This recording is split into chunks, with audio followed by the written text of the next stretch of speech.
عليكم ورحمة الله وبركاته.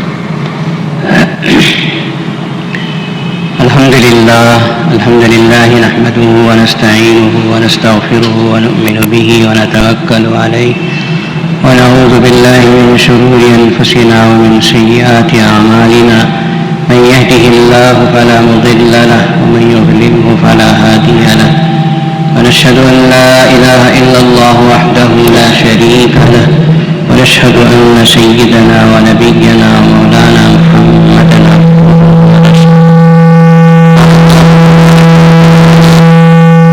أعوذ بالله من الشيطان الرجيم. بسم الله الرحمن الرحيم.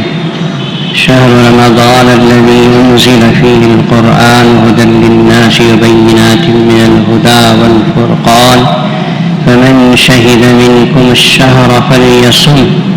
صدق الله مولانا العظيم. محترم حاضرین،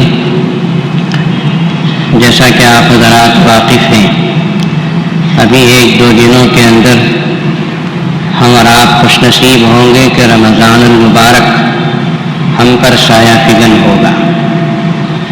نبی کریم صلی اللہ تعالی علیہ وسلم، جیسا کہ میں نے پہلے بھی عرض کیا ہے کہ رمضان المبارک کی آمد کا انتظام و انصرام شعبان کے مہینے سے ہی فرمایا کرتے تھے، اور جیسے ہی شعبان المعظم کی آخری تاریخیں ہوتی تھیں، اللہ کے نبی صلی اللہ علیہ وسلم نے بہت خصوصی طور پر رمضان کے بارے میں خطبے دیے. حضرت سلمان فارسی رضی اللہ تعالیٰ عنہ کا خطبہ یا ان کی روایت جو رسول اللہ صلی اللہ علیہ وسلم کی طرف سے مروی ہے، مشہور ہے کہ 29 شعبان کو اللہ کے نبی نے خطبہ دیا. قد اظلکم شہر عظیم. یہ اظلکم کا ترجمہ ہی ہے سایہ فگن ہونا. وہ جو لفظ میں نے شروع میں استعمال کیا کہ بہت مبارک مہینہ ہم پہ سایہ فگن ہونے والا ہے، سایہ ڈالنے والا ہے، یہ حدیث میں جو اظلکم ہے وہ وہی مہینہ ہے، اسی لفظ کا ترجمہ ہے. حضور اکرم صلی اللہ تعالی علیہ وسلم نے رمضان المبارک کے مہینے کا بڑا اہتمام فرمایا اور رمضان المبارک سے 1 دن پہلے خطبہ دیا، اس کی فضیلت بیان فرمائی، رمضان المبارک کے اعمال بتائے، اور اللہ کے نبی صلی اللہ علیہ وسلم نے بھی خود آپ نے بھی بہت اہتمام کیا عبادتوں. دراصل رمضان رمز سے بنا ہے، اور رمز کہتے ہیں جلنے کو. بندگان مومن کے لیے خوشخبری ہے کہ رمضان کو رمضان اس لیے کہتے ہیں کہ اس میں بندے مومن کے گناہ جلتے ہیں جیسے جیسے وہ مغفرت مانگتا چلا جاتا ہے. اس کی عبادتیں اور اس کے اعمال صالحہ، اس کی مغفرت کی دعائیں اس کے نام اعمال سے گناہوں کو مٹا دیتی ہیں، جلا دیتی ہیں، بھسم کر دیتی ہیں، ختم کر دیتی ہیں. اور رمضان المبارک بندہ مومن کو انتہائی پاک و صاف بنا دیتا ہے، جبکہ بندہ مومن رمضان المبارک کا پورا احترام کرے، اہتمام کرے. سمجھ میں آتا ہے؟ رمضان المبارک کا احترام کیجیے، رمضان المبارک کی عظمت کیجیے. رمضان المبارک کا مہینہ یہ اللہ نے ہم کو دیا ہے، ہمارے اپنی زندگی کو پاک کرنے کے لیے اللہ نے دیا ہے. مسلمان اس کا احترام کریں، اس کی تعظیم کریں. مشہور ہے کہ ایک مجوسی نے جو آگ پرست تھا، اس نے اپنے بیٹے کو، چھوٹا سا بیٹا 10-12 سال کا، اس نے بازار میں کھڑے ہو کر کچھ کھاتے ہوئے دیکھا رمضان کے مہینے میں، تو مجوسی نے اپنے بیٹے کو مارا، ڈانٹا. لوگوں نے پوچھا کیوں مار رہا ہے؟ اس کے ساتھی مجوسیوں نے کہا کہ اپنے بچے کو کیوں مار رہا ہے؟ تو مجوسی نے کہا کہ میں اس لیے مار رہا ہوں کہ یہ مسلمانوں کا مقدس مہینہ ہے. اس مہینے میں ہم اگرچہ کہ مسلمان نہ ہونے کی وجہ سے روزے تو نہیں رکھتے، لیکن اس مہینے کی عزت تو کرنا چاہیے. اپنے بیٹے کو مارا، ڈانٹا، ڈپٹا. اس کے ہاتھ سے جو چیز تھی کھانے کی اسے چھین کے پھینک دیا۔ بزرگوں نے لکھا ہے کہ اس کے انتقال کے بعد کسی اللہ والے نے اس کو خواب میں دیکھا کہ وہ جنت میں ہے۔ پوچھا کہ تو جنت کیسے آ گیا؟ تو نے تو پوری زندگی آگ کو پوجنے میں گزاری۔ اس مجوسی نے کہا کہ جب میری موت کا وقت آیا تو اللہ نے اپنے فرشتوں سے کہا کہ اسے کلمہ پڑھاؤ۔ ہم اسے کلمے کی توفیق دیتے ہیں اس لیے کہ اس نے رمضان کا احترام کیا تھا۔ مسلمانوں رمضان کے احترام کرو۔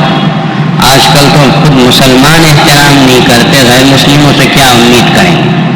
مسلمان سگریٹ پھونکتے پھرتے ہیں، ہوٹلوں میں جا کے چائے پیتے ہیں، معمولی پیٹ میں گیس کے بہانے روزے چھوڑ دیتے ہیں اور رمضان کا احترام نہیں کرتے۔ ہمارے پاس فقہ میں مسئلہ ہے کہ عورت اگر حائضہ ہو تو روزہ تو نہیں ہے، اس کے لیے روزہ رکھنا نہیں ہے، لیکن مسئلہ یہ ہے کہ اس عورت کو چاہیے کہ وہ سب کے سامنے نہ کھائے، تنہائی میں کمرہ بند کر کے کھائے۔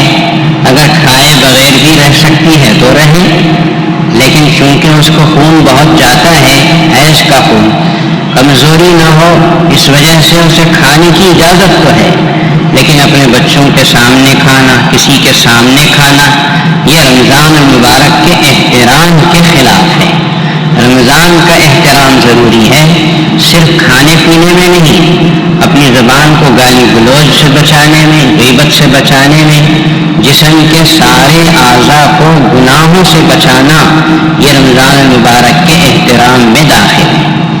اسی لیے آپ علیہ السلام نے ایک حدیث میں ارشاد فرمایا، من فرح بدخول رمضان حرم اللہ علیہ النیران، جو مسلمان رمضان مبارک کی آمد پر خوش ہوتا ہے کہ رمضان کا مہینہ آ گیا، وہ مہینہ آ گیا جس کی تعریف قرآن میں، وہ مہینہ آ گیا جس میں قرآن اترا، وہ مہینہ آ گیا جس کے آمد پر اللہ کے رسول خوش ہوا کرتے تھے۔ مسلمان خوش ہوتا ہے تو اللہ اس مسلمان پہ جہنم کی آگ حرام کر دیتی ہے۔ ظاہر ہے کہ خوش وہ ہوتا ہے جو رمضان مبارک کو استعمال کرنے والا، رمضان مبارک میں اعمال صالحہ کا اہتمام کرنے والا، اور جو احترام و اہتمام کرتا وہ ضرور پا لیتا ہے اللہ تعالیٰ کے دربار سے۔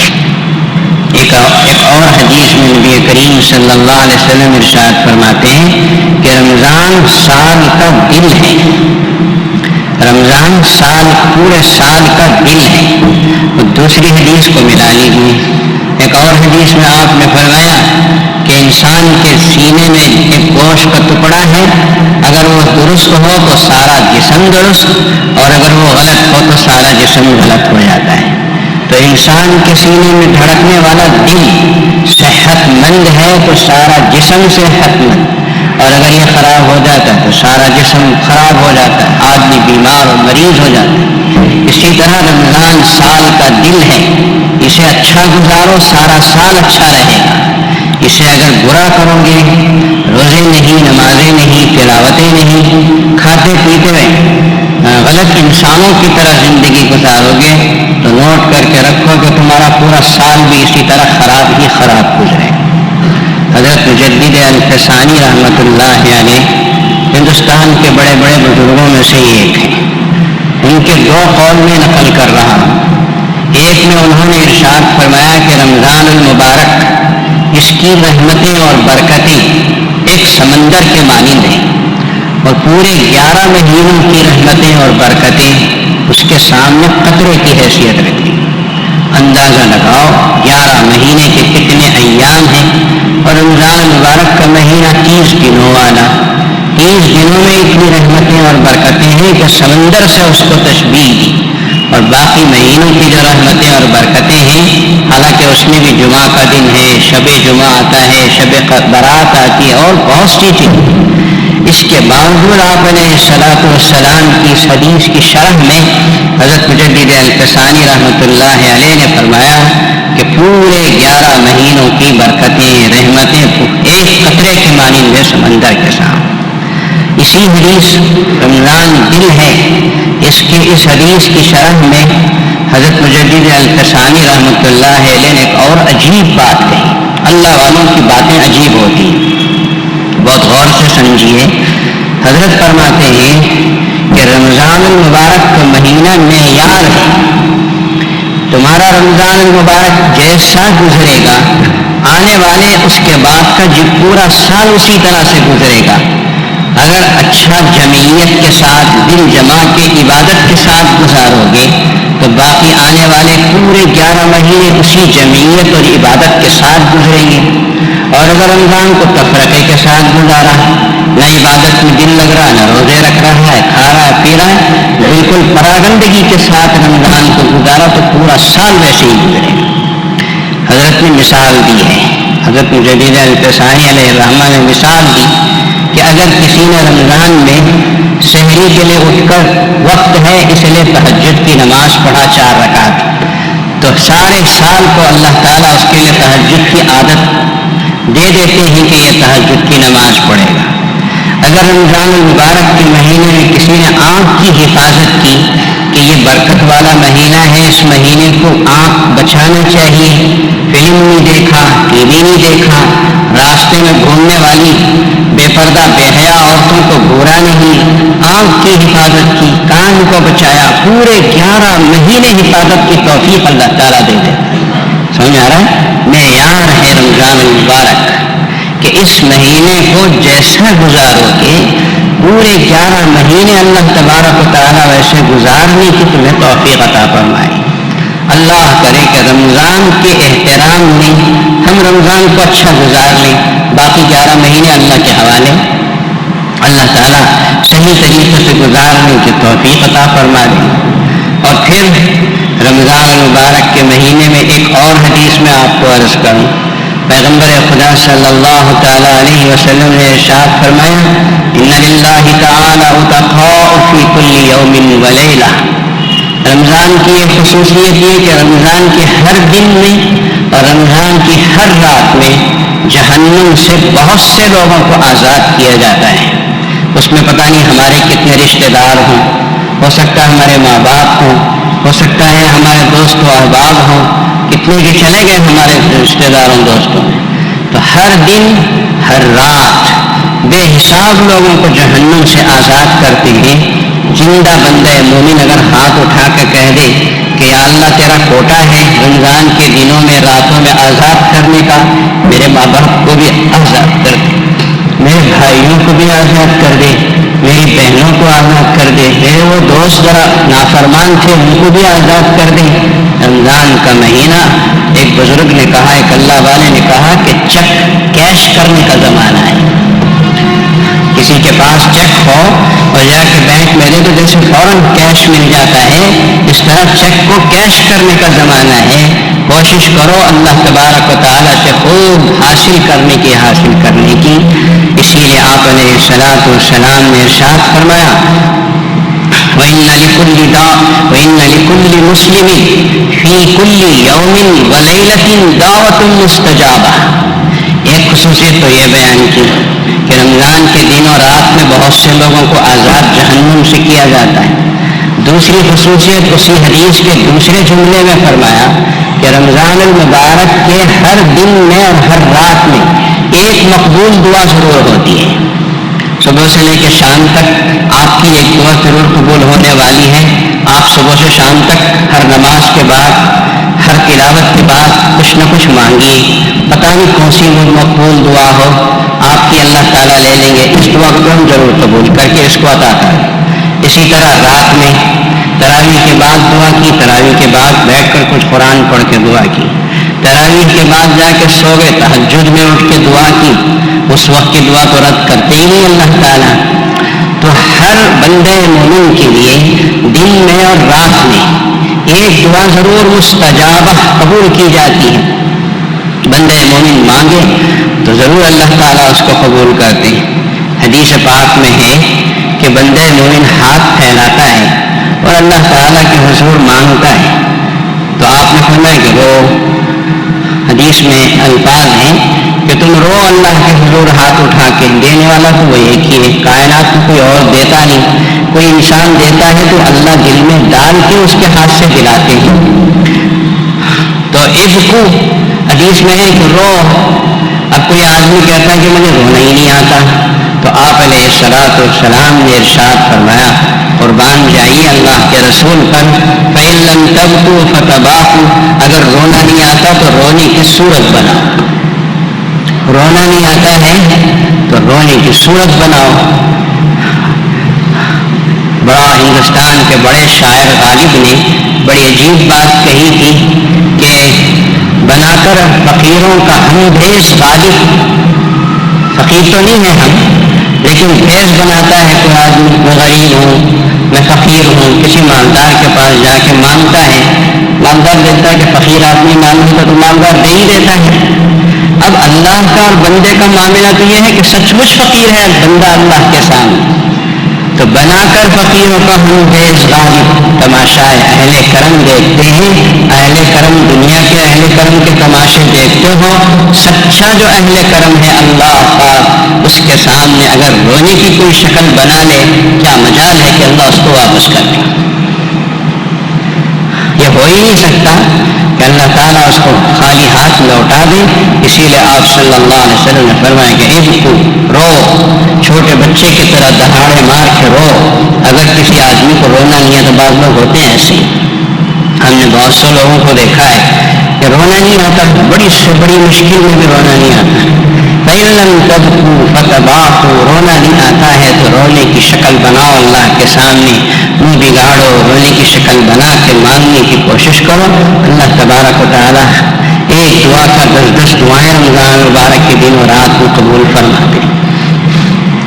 مشہور و معروف حدیث ہے، حضور اکرم صلی اللہ تعالیٰ علیہ وسلم نے ایک مرتبہ رمضان مبارک کے مہینے میں 1 یا 2 روزے گزر چکے تھے، آپ علیہ الصلوۃ والسلام نے منبر پہ خطبہ دیا، اتاکم رمضان۔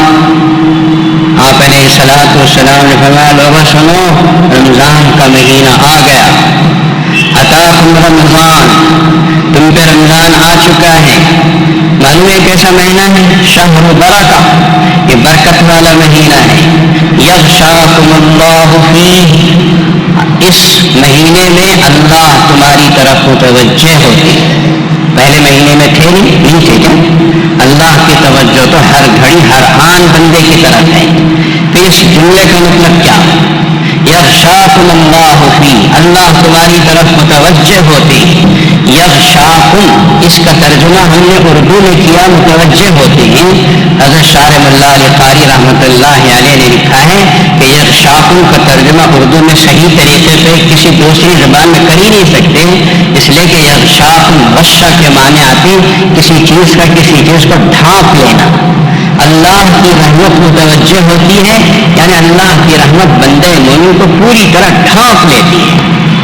یغشاکم اللہ ہوتی، اللہ تمہاری طرف خصوصی طور پر متوجہ ہوتے، یہ ترجمہ کر سکتے ہیں۔ تو اللہ کی رحمت خصوصی طور پر متوجہ ہوتی ہے، اس کا کیا نتیجہ ہوتا ہے؟ نبی کریم صلی اللہ علیہ وسلم نے آگے ارشاد فرمایا، یغشاکم اللہ فی فینزل الرحمہ، اللہ کی رحمتیں مسلسل تمہارے روزے داروں پر اترتی ہیں۔ وَيَحُطُّ الْخَطَايَا، اور تمہارے گناہوں کو اللہ تعالیٰ مٹاتے رہتے ہیں، مٹانا شروع کر دیتے۔ وَيَسْتَجِيبُ فِيهِ الدُّعَاء، تیسری خصوصیت بیان فرمائی کہ اس میں تمہاری دعاؤں کو شرف قبولیت عطا کیا جاتا ہے، کوئی دعا بندہ مومن کی رد نہیں کی جاتی۔ وَيَسْتَجِيبُ فِيهِ الدُّعَاء، اس میں تمہاری دعائیں قبول کی جاتی ہیں۔ اور آخر حدیث میں رسول اللہ صلی اللہ علیہ وسلم نے ارشاد فرمایا کہ وَيَنْظُرُ اللَّهُ تَعَالَى إِلَىٰ تَنَافُسِكُمْ، اللہ تمہارے تنافس کو دیکھتے ہیں، اللہ تعالیٰ تمہارے تنافس کو دیکھتے ہیں۔ تنافس کا کیا مطلب ہے یا رسول اللہ صلی اللہ علیہ وسلم؟ صحابہ نے پوچھا، یا رسول اللہ تنافس کا کیا مطلب ہے؟ اللہ کے حبیب صلی اللہ علیہ وسلم نے فرمایا، تنافس کا مطلب ہے نیکیوں میں مقابلہ، نیکیوں میں آگے بڑھنا۔ روزہ رکھا ہوا ہے. یہ نوجوان کہتا ہے کہ میں نے آج 1 پارہ پڑھا, تو دوسرا نوجوان کہتا ہے کہ میں 2 پارہ پڑھا, تیسرا کہتا ہے کہ میں نے 3 پڑھے, چوتھا پڑھا کہ 4 پڑھا. ایک آدمی سنتا رہا, ان لوگوں نے تو اس طرح کیا, اس نے 5 پارے پڑھنے کی بات کہی. یہ مقابلہ دین کے کام میں, قرآن کی تلاوت کے سلسلے میں. رمضان المبارک میں قرآن مجید کی تلاوت بڑی خصوصی عبادت ہے. رمضان کی خاص عبادتوں میں سے ایک عبادت ہے. خصوصی طور پر بندگان مومن کو رمضان المبارک میں قرآن مجید کی تلاوت میں بہت زیادہ زور دینا چاہیے. اللہ کے نبی صلی اللہ علیہ وسلم نے روزے کو رمضان سے ملا کے بیان فرمایا. یوں فرمایا کہ الصیام والقرآن یشفعان للعبد یوم القیامہ. اللہ کے حبیب صلی اللہ علیہ وسلم فرماتے ہیں کہ روزہ اور قرآن یہ دونوں قیامت کے دن بندے مومن کے لیے سفارش کرتے ہیں. اور آگے وہ سفارش کے الفاظ بھی رسول اللہ صلی اللہ علیہ وسلم نے بیان کرا. روزہ یوں کہتا ہے کہ اللہ میں نے اس کو کھانے پینے سے روکا, کہ بات بات کو چائے پینے والا, بات بات کو پانی پینے والا, اور بات بات کو بیڑی پھونکنے والا, سگریٹ پھونکنے والا, میں نے اس کو روکے رکھا. یہ میری وجہ سے اپنی زبان کو روکا, کھانے پینے کو روکا, اپنی ہر چیز کو برائی سے روکا رہا. یا اللہ میری وجہ سے اس نے روکا ہے, میری سفارش قبول کر, تو اس سے خوش ہو جائے, اسے جنت دے. اور قرآن پاک اٹھے گا, وہ سفارش کرے گا, اے اللہ میں نے اس کو راتوں کو روکے رکھا سونے سے. مراد حدیث کی شرح لکھنے والے بزرگوں نے لکھا ہے کہ اس کے مراد یہ ہے کہ بندہ مومن جو تراویح کی نماز میں کھڑا ہوتا ہے وہ مراد ہے کہ کھانا کھایا, روزہ رکھ کے کھانا کھانے کے بعد پیٹ کو جب پڑتا ہے تو آپ جانتے ہیں کہ سب سے پہلے آدمی تکیہ ڈھونڈتا ہے کہ ذرا پڑ جاؤں, اور جو تکیے پہ سر لگا تو ایسا سویا بہت تیز نیند آتی ہے. میرا اپنا تجربہ تو یہ کہ افطار کے بعد نیند بہت اچھی آتی ہے.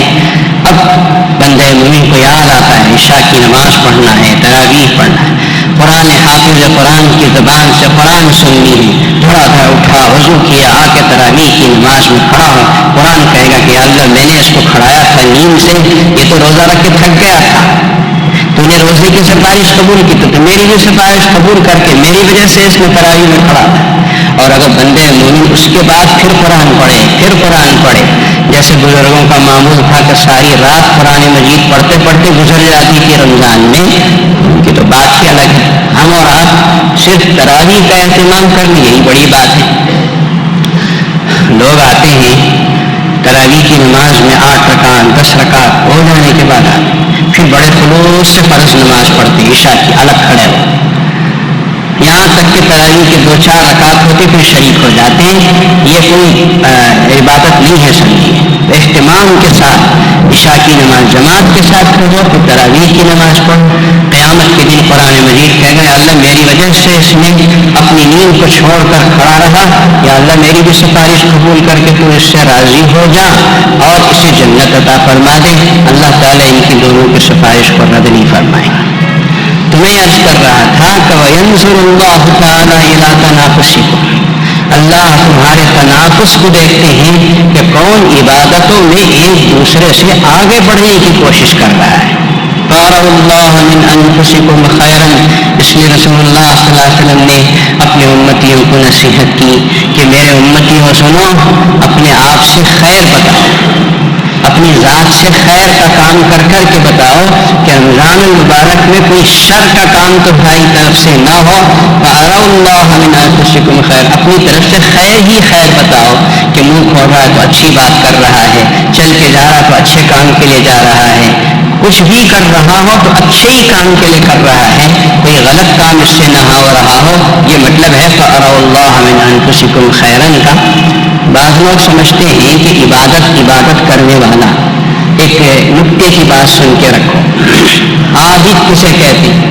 عبادت کرنے والا, زاہد, زہد میں جو آدمی مشغول ہو, نمازیں پڑھ رہا ہے, روزے رکھ رہا ہے, کیا بڑی لمبی چوڑی کیا کی عبادتیں کر رہا ہے, یہاں تک کہ سجدے کرتے کرتے پیشانی پہ گھٹے بھی پڑ گئے.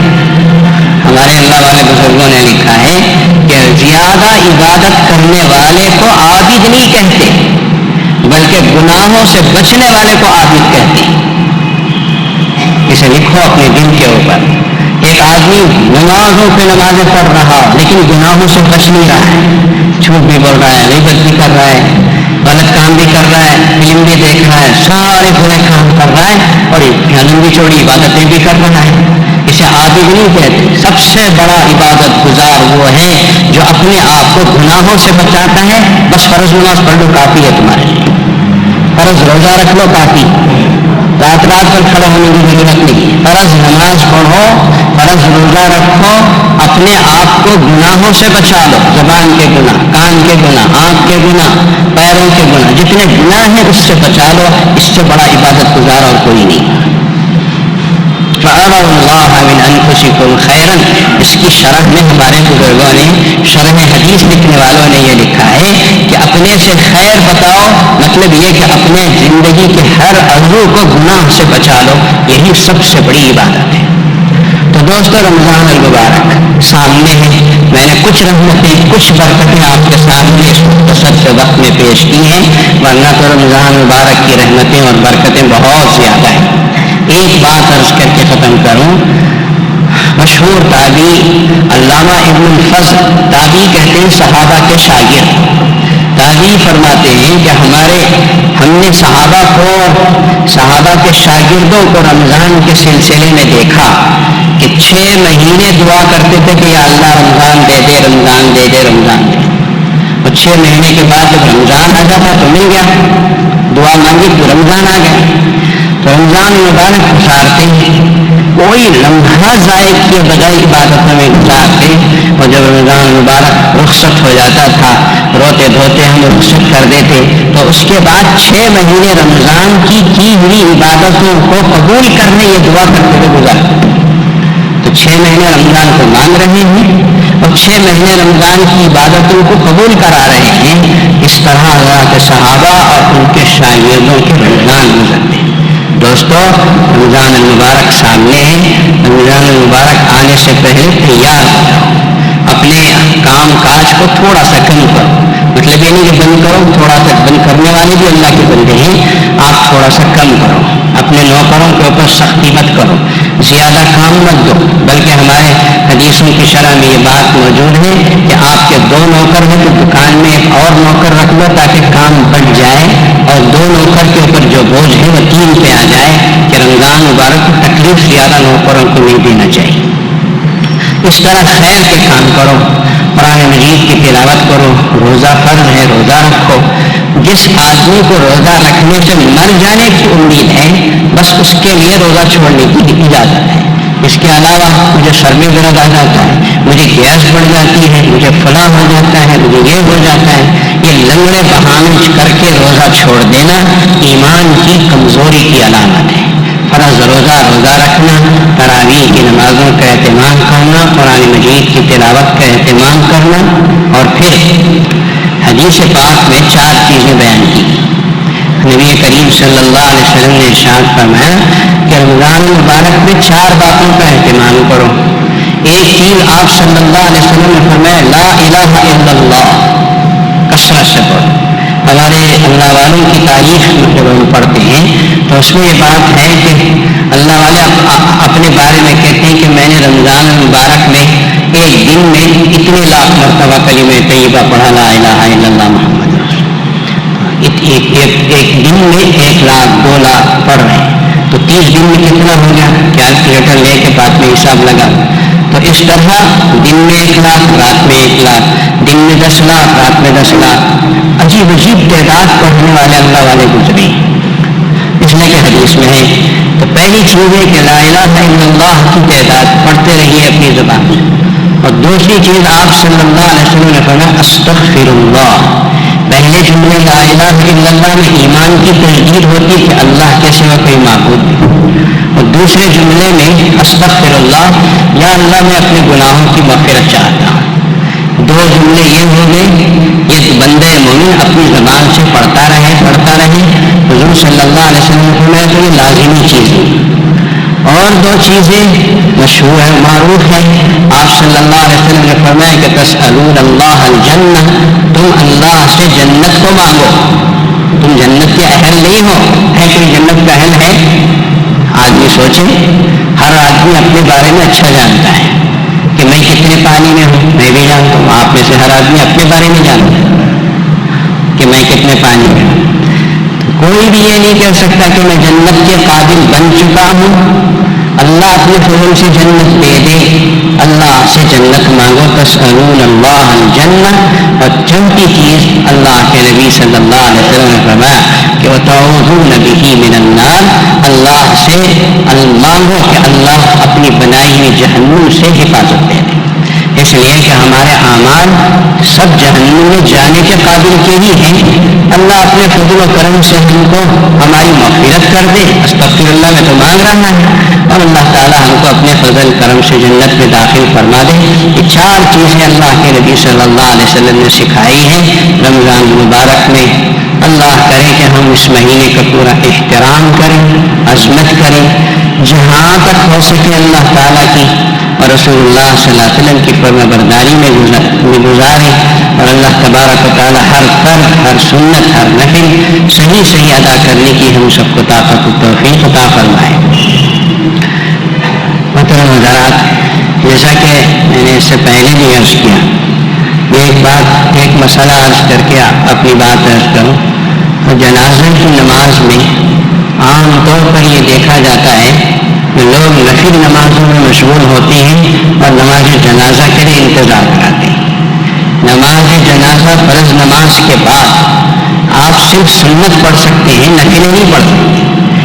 ضروری یہ ہے کہ جو میت آئی ہے اس کو جلد از جلد نماز جنازہ پڑھ کے رخصت کر دیا جائے. ہونا تو یہ چاہیے کہ فرض نماز پڑھ کے فوراً پڑھو یا زیادہ سے زیادہ سنت نماز پڑھ سکتے ہیں. تو بہت سے لوگ نفلیں پڑھنے کے لیے کھڑے ہو جاتے ہیں اور نماز جنازہ پڑھانے والے انتظار کرتا رہتا ہے کہ سب لوگ آئیں. اور اگر کوئی آدمی نہ آئے, ہم نماز پڑھانے کے لیے کھڑے ہو جائیں تو بعد میں اعتراض کرتے ہیں کہ کیوں ہمارا آپ نے انتظار نہیں کیا. وارث کا انتظار ہوتا ہے, غیر وارث کے انتظار کی ضرورت نہیں. آپ محتاج ہیں نماز جنازے کے ثواب کے. آپ جلدی آئیے, آپ بعد میں نفل پڑھ سکتے ہیں اور لمبی نمازیں پڑھ سکتے ہیں. نماز جنازہ کو انتظار مت کرائیے, جتنا جلد ہو سکے امام پہنچتے ہی آپ آ جائیں. یہی سب سے اہم ترین مسئلہ ہے, آپ سمجھ کر رکھیں. حضرات, 2 چیزیں میں نے پچھلے جمعہ آپ سے عرض کی تھی. ایک تو یہ ہے کہ بن شنکری میں جو جگہ ہم نے خریدی ہے اس کے لیے کمپاؤنڈ وال کا کام شروع ہو چکا ہے. میڈیا سے ہم کو منظوری بھی آ گئی.